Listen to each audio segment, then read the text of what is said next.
What I've found is I've been a spectator to other people's tragedies, and I've found that all of this has happened to prepare me to understand the biggest tragedy of my life, which was actually the civil war that happened at the beginning of my life.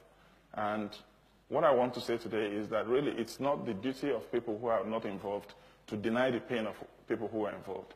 In Nigeria, there's this big embargo about Biafra. You must never talk about Biafra. We have to move on. You have to forget. You have to just move on. Forget about it. But it's not the duty of people who are not there to forget. If the people who suffered want to forgive and forget, it's their prerogative, and they can do that at their will. I look back and I then said to myself, why don't I look at maybe other commentators, other people who reacted to the same thing, because I was probably too young to react to it. And what were the reactions that people had to the Biafran War? I looked at Wole Soyinka, I listened to his excellent series for the BBC, Returning to Biafra. And of course, I thought about what happened to him. He was in London minding his business when the Biafran War was about to break. He volunteered to go in there, flew into Nigeria, went to Biafra at great risk to himself. Of course, he was arrested and jailed and almost shot many times in Biafra for his troubles. And by the time he was released with a message for the Nigerian side, he came to Nigeria. And what did they do? They arrested him and put him in jail for another 2 years and 4 months. And so when somebody like that talks about the Biafra War, I want to sit up and listen. If somebody is sitting in comfort and maybe reading about it in papers, his views might not mean as much to me as to what Wole Soyinka has to say about the war. Well, Steve Jobs, has anybody read his autobiography? Yeah, he stopped going to church because he read about the Biafra War. He said, if Christians can do that to people, why should I worship that God? I don't agree with him, but that's his view. He felt so bad about the war. Bernard Kouchner, former French foreign minister, remember him in Kosovo, digging every last bone to understand what happened in Kosovo. But where did he start? He started in Biafra. He was there as a Red Cross volunteer. He resigned from the Red Cross. He said, we can't be impartial in such a situation. He founded Médecins Sans Frontières, MSF, because of the Biafra situation. And that's what Biafra did to him. John Lennon returned his MBE to the Queen because of the Biafra War. Jimi Hendrix was playing concerts to raise money for the children in Biafra. He was raising money to feed people like me. I would have died if those flights hadn't come in. 3,170 flights in 3 years that came in with all the food we wanted because there was no way to feed Biafra. And of course, part of the war strategy was to starve and kill everybody. Akamibiam, he had all the awards from here. CBE, MBE, everything, right up to the knighthood. He returned all of that to the Queen because of the war. Well, Jonathan Aitken, everybody knows about. He was actually tried under the Official Secrets Act for revealing the truth about Biafra. And his defense was quite simple. His defense was it was in the interest of the state to tell the truth. And the case collapsed. Ban Rosen. So this is my background. Imagine what it would look like if the Soviet Union was not allowed to talk about the 20 million dead from the Second World War. Imagine if it would be like if they were not allowed to heal that rift. Imagine what it would look like if the Soviet Union had not built bridges with Germany and had Germans help them rebuild and pay reparation after the war. Imagine what it would be like if the UK and the Commonwealth can't talk about the Second World War or the First World War or all the wars that have been, or the current wars where people are dying. If there's no healing, then there can't be any moving forward.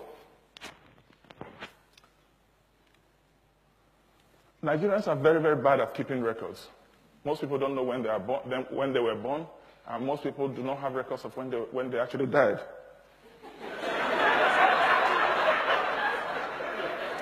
But this slide is the most serious slide of my presentation. 700 people died at 4 p.m. on the 7th of October, 1967. We have all their names. 700 people, they died looking their killers in the eye.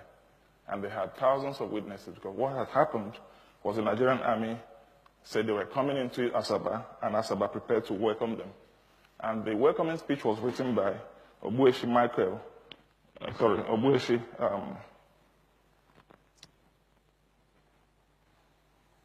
the welcoming speech was written by the father of the wife of the last Nigerian president, Babangida, Miriam, Obueshi Okowu. And he did not leave to actually deliver the speech. When they gathered with food and drinks for the Nigerian army, the men were pulled to one side, the women were pulled to one side, and the men and boys were shot in front of the women. So what I ask ourselves is, how can we try to forget and brush over things like that? In other countries, in Afghanistan last week, I heard that people were already digging up bones in Birmingham, trying to find out what happened to all the people killed by the Taliban. The ghost of Nigeria will not be laid to rest until truth is told about what happened in Nigeria. Yakubu Gowon, who was in charge during these atrocities, went back to Asaba, and I read what he said. He said, in the spirit of Christian reconciliation, accept my apologies on behalf of the federal military government for the activities of soldiers in Asaba during the Nigerian Civil War. I am deeply sorry for what happened, especially to those who lost families, and I hope Asaba people will accept this apology, even if it is belated. Now, I have a lot of respect for a man like this, because he's coming to terms with what happened, but he can't apologize for the government because he's no longer in charge of the government. The Nigerian story must be told, and that's what I'm here to do today. I'm not here to tell the Biafran story. I'm here to tell the Nigerian story because the Nigerian story cannot be told until all Nigerians feel comfortable under the Nigerian roof. I talked about civilians, but what about the military themselves? The soldiers have been as much victims of this violence as the civilians. Just look at the list on the wall. Most of these people are dead. Either they took part in killing other people, they organized coups, they were killed during the coups, or they were shot after the coups. That's the terrible history of Nigerian violence against ourselves. So what I say to people is the Civil War did not end in 1970. The Civil War is still going on in Nigeria, and we have to end it. So my demand today is let us end the civil wars. Let's find the truth about what has happened in Nigeria. Why are there 6 million displaced people in Nigeria today? I heard somebody saying Abuja is building because Abuja has to accommodate all the refugees coming from all. Abuja can't accommodate all the refugees.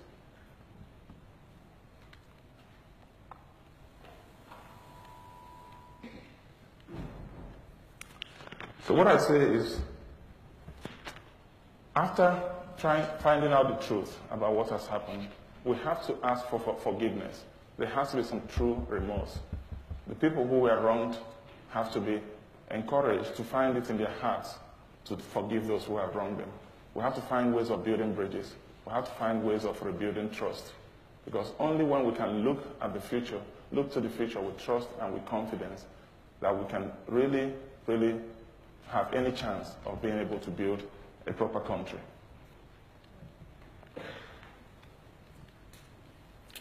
This has brought me to the end of my talk and the ultimate question, which is, how many Nigerians will it take to change the light bulb? The problem is that there is no answer to this question today.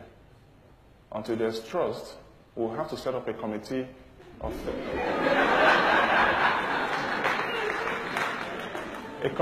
three, an Igbo man, a Hausa man, and a Yoruba man. And then the German will say, you've left us out. And then we'll set up another committee of 6. And then when we do that, we'll find out the Ibera man is not there. And the problem is, nobody trusts anybody. That's why the latest committees are made up of 600, 500 people. But it's all futile. Once we build trust amongst ourselves, once we can tell ourselves the truth, once we can rebuild the confidence, and once we can recreate that legitimacy and end the civil wars and end the killings, then we can send any Nigerian to the room to change the light bulb. Thank you.